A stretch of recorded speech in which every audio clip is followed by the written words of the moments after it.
Now, when the Security Council discusses food, you know it's a big problem. Just how big? Let me tell you. Around 780 million people in the world are hungry. 780 million are hungry. That's 1 in 10 people.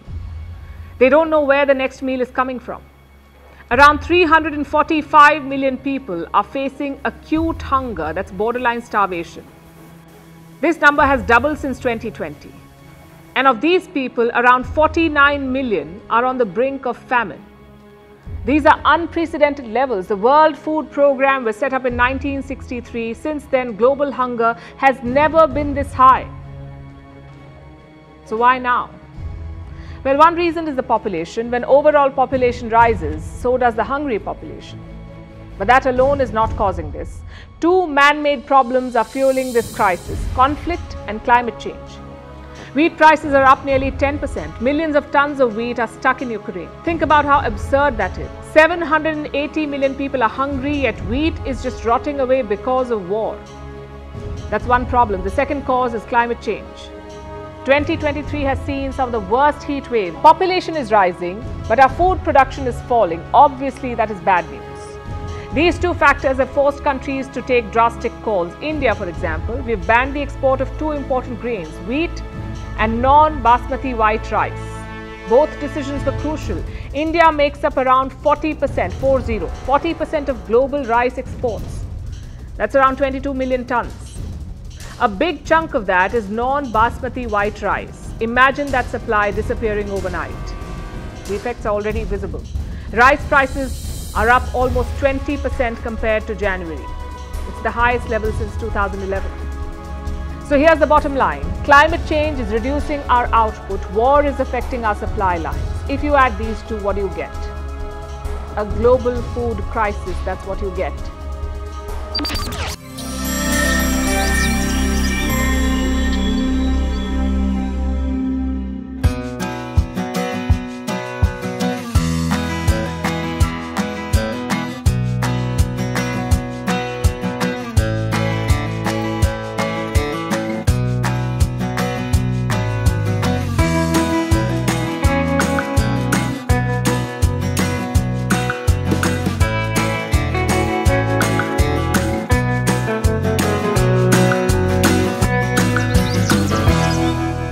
Good addition to any fall garden are seeds. Okay, so today we're going to put in some seeds. The first of which we're going to add is a pole bean. Pole bean is going to be a very good addition to our garden. Not only do we have grains, but we have a form of protein. Here with our peas, these take about 58 days to mature. We have about 3 months left before we get our first frost, hopefully. So I'm going to put those in, and the cattle panel is going to make an excellent addition for that. It's going to give it a lot of space to grow. That's going to be a good addition there. Next, I'm going to add some beets to our garden. These are the Detroit, the dark red beets. We love beets, and especially if you do a lot of juicing, beets are also a good addition to your garden. They don't really take up a whole lot of space, and I can replant after I harvest. So I'm going to put in some beets as well. And then radish. Radishes are fast growing plants. They mature in about 2-3 weeks. You'll be able to start harvesting your radish, and they don't really take up that much space. So we're going to put those in as well. We have more beets, more radish, and peas. So we're going to get those planted out. And I also have some plants, additional plants, some Swiss chards, lettuce, and some red cabbage that we're going to add to our garden. We'll see how well we'll do with the little space we have. Next thing we're going to put in our fall garden are some red romaine lettuce. We have a lot of lettuce. We're going to try to interplant those with the collard greens. By the time the lettuce are ready to be harvested, the collard greens are going to be big enough where they're going to need that space. Lettuce don't really take a long time to grow to maturity, so I'm going to put those with the collards. And it's always good to have a variety of colors in your garden. It just makes it look more attractive. I could have gotten the green romaine, but instead I chose to get the red romaine, which I think are better. If they have more than one like this plant, you'll see one is doing really well and two are not doing so well. So I'm going to separate this in two. the bigger one by itself and then leave these two smaller ones together. Just go down the middle and gently pull the roots apart. You will damage some roots, but they will eventually grow back.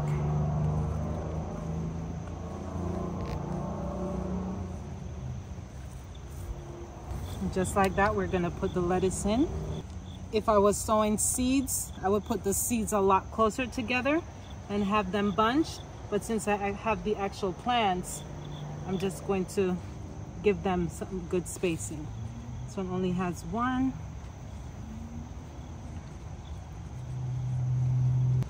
And again, these are going to be harvested before I start harvesting collard greens.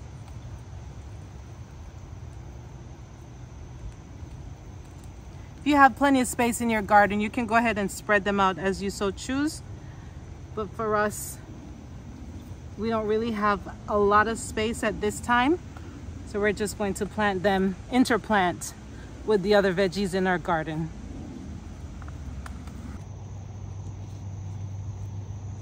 I'll make my trench just like I did before and put my seeds in, about 3 per section.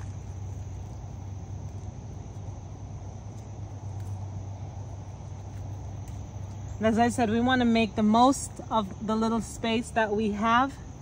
Not a whole lot of space, but we're going to give it our best. And then the Lord is going to multiply. And everything is going to be well fed. So there should not be any competition for nutrients. Once I put my seeds in, cover for about 1 inch deep. That will keep the bugs from, or birds from digging them out.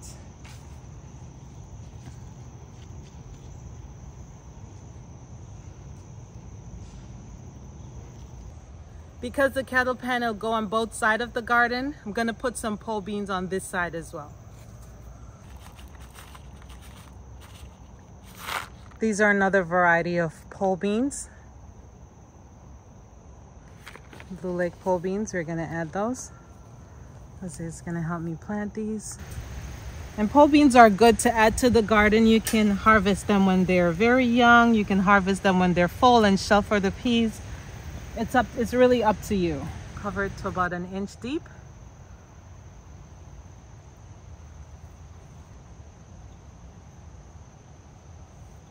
And that's it for the pole beans. Our next step is to put in some beets and some radish seeds. Again, the radish are very quick growing. The beets, they don't take that long for you to be able to harvest either. So I'm gonna have a little bit of clearing right here in the midst of the carrots and behind the yucca that I'm going to put those seeds in. For the radish, you don't need to go too deep with them.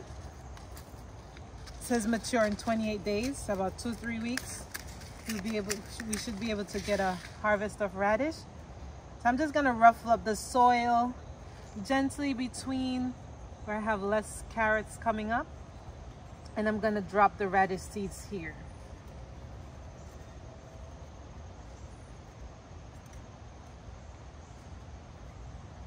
And again, I don't need a whole lot of space for radish because they're so small and they grow so fast.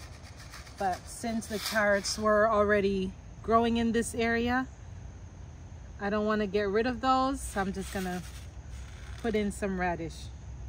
Just gently sow the seeds.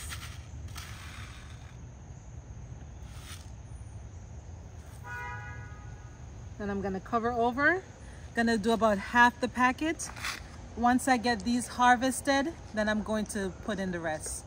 Gonna use the fork and cover them. When I come to water, they're gonna go a little deeper. Again, you don't want your radish seeds too deep or else they're not gonna grow. You just sow them lightly on top. Just knock them in a little bit. Then I'm gonna go over here and do the same thing with the beets. I'm gonna sow about half the packet. And then later on, when some other space frees up, I'll put in the rest.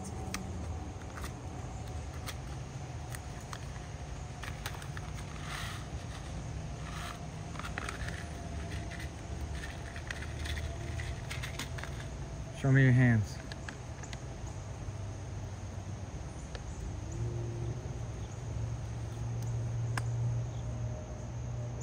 And these can be bunched up, that's fine. They'll grow together until the day of harvest.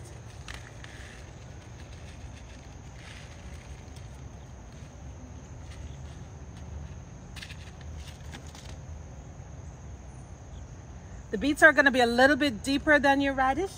These are going to be about 1 inch deep.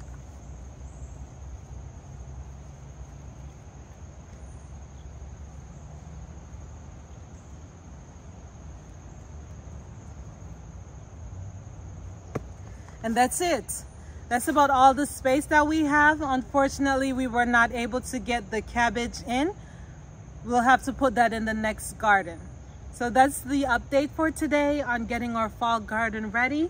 As you can see, all the things that we have some flowers that we're going to try to make some space to put those in and see where we can go from there. Remember, if you have space, make the most of the space that you have. Get your garden started.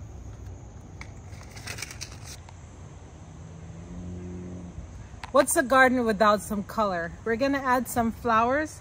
Not only will it give a pop of color to our garden, but it will be a natural pest repellent.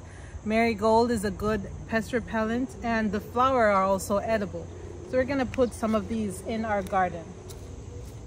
I'm gonna put them at the edge of the bed so that they can grow out of the garden and they won't compete for space with the vegetables.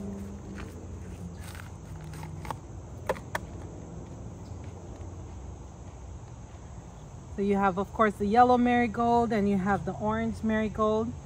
Whatever one you want to put in your garden for a pop of color, go ahead and do that. You can use daisies, pansies. These are all edible flowers that makes a wonderful addition to your vegetable garden. I'm gonna put this marigold right here between the celery.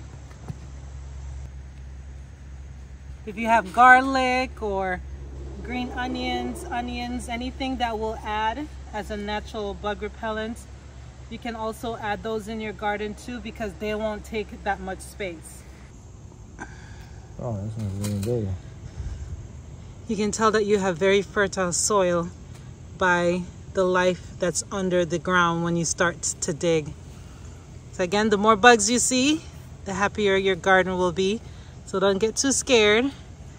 It will be wonderful having them in the garden. There you have it. Our garden plants are in, all done. We have no more space, unfortunately, but I hope you go ahead and get some plants, get a garden, put it in. If you had a summer garden, get it cleaned up to get ready for fall planting. Use up all the space that you have. Enjoy your garden and as you watch it grow. And don't forget to like, share, subscribe, and leave a comment below.